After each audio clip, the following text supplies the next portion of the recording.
Halo teman-teman, perkenalkan kami dari kelompok 5 yang beranggotakan 4 orang. Saya Evanda Arsinta Rahma dengan NIM 180, serta rekan saya Anissa Nurfadila dengan NIM 160, Fania Eka Slari Wulandari dengan NIM 185, dan Salsa Iza Safina Sukardi dengan NIM 197 akan menampilkan video kreasi kami terkait tugas video mata kuliah kebijakan manajemen. Pendidikan adalah fondasi utama dalam membangun kualitas sumber daya manusia. Melalui pendidikan, sebuah bangsa dapat meningkatkan harkat, martabat, serta daya saingnya di dunia global. Karena itulah, membandingkan sistem pendidikan antar negara menjadi penting. Dari perbandingan itu, kita bisa belajar dan mengadopsi hal-hal positif untuk memperbaiki sistem pendidikan di tanah air. Salah satu negara yang sering dijadikan contoh keberhasilan pendidikan adalah Korea Selatan.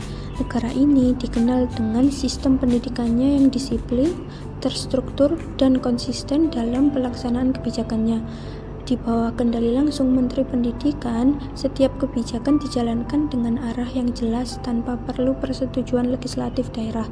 Berbeda dengan Indonesia yang meski juga bersifat sentralistik, namun kurikulumnya kerap berubah mengikuti dinamika sosial dan perkembangan zaman. Korea Selatan menerapkan wajib belajar 12 tahun yang sebagian besarnya ditanggung oleh negara. Jenjang pendidikannya dimulai dari sekolah dasar hingga perguruan tinggi.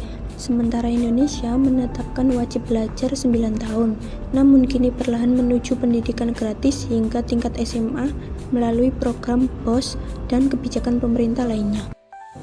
Dalam hal kurikulum, Korea Selatan berfokus pada pembentukan kompetensi agar siswa siap menghadapi dunia kerja sekaligus mampu melanjutkan studi.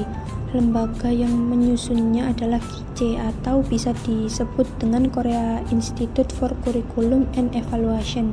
Sedangkan di Indonesia, kurikulum dirancang oleh Kementerian Pendidikan, Kebudayaan, Riset, dan Teknologi dengan tujuan membentuk karakter siswa yang berlandaskan nilai-nilai Pancasila serta mengembangkan pembelajaran yang aktif dan holistik. Budaya belajar di Korea Selatan banyak dipengaruhi oleh ajaran Konfusianisme. Nilai-nilai moral, kedisiplinan, dan kerja keras sangat dijunjung tinggi. Siswa belajar dari pagi hingga malam, bahkan masih mengikuti bimbingan belajar tambahan. Hal ini menjadikan mereka terbiasa bekerja keras dan kompetitif. Sebaliknya di Indonesia, pendekatan pendidikan lebih menekankan keseimbangan antara pengetahuan, moral, dan nilai-nilai kebersamaan. Diharapkan siswa tidak hanya cerdas dan secara akademik, tetapi juga berkarakter dan mampu beradaptasi dengan budaya bangsa. Namun, setiap sistem memiliki tantangan tersendiri. Di Indonesia, perubahan kurikulum yang terlalu sering, kesenjangan kualitas pendidikan, keterbatasan fasilitas, serta kurangnya keterlibatan orang tua menjadi hambatan utama.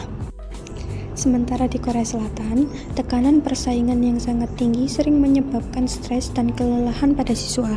Sistem yang berorientasi pada hafalan dan ujian juga mengurangi ruang bagi kreativitas dan keseimbangan kehidupan sosial mereka. Meskipun demikian, keduanya memiliki peluang besar untuk saling belajar. Korea Selatan bisa menjadi inspirasi bagi Indonesia dalam hal kedisiplinan, konsistensi kebijakan, dan kesiapan kerja lulusan. Sedangkan Indonesia dapat menjadi contoh bagi Korea dalam menyimpangkan pendidikan akademik dengan nilai kemanusiaan dan kesejahteraan siswa.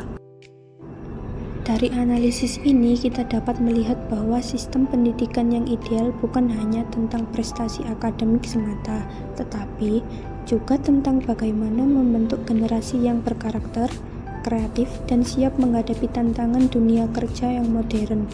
Kolaborasi dan pertukaran pengetahuan antara Indonesia dan Korea Selatan bisa menjadi langkah-langkah penting menuju pendidikan yang lebih baik dan Sekian dari kelompok kami. Bila ada salah kata mohon dimaafkan. Wassalamualaikum warahmatullahi wabarakatuh.